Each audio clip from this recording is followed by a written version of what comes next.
على إحسانه والشكر له على توفيقه وامتنانه. أما بعد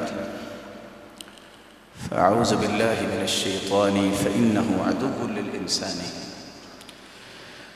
جنت میں جاتے وقت حدیث کے الفاظ ہیں يدخل أهل الجنة الجنة جردا مردا مكحلين أبناء 33.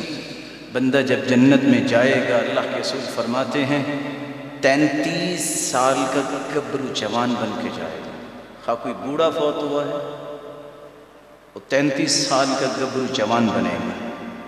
جردن مردن، اس کی داڑھی کے اس وقت بال نہیں ہوں گے جیسے ابھی تازہ انسان جو ہے جوان ہوا ہے.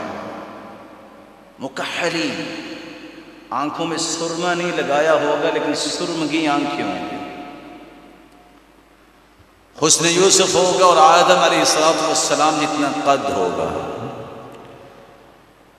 کسی کو باب الصوم کی طرف سے آواز آئے گی، کسی کو باب الصدقہ کی طرف سے، باب الصوم یعنی باب الریان کی طرف سے، کسی کو باب الصدقہ کی طرف سے، صدقہ دیتا ہے صدقے کے دروازے سے آؤ.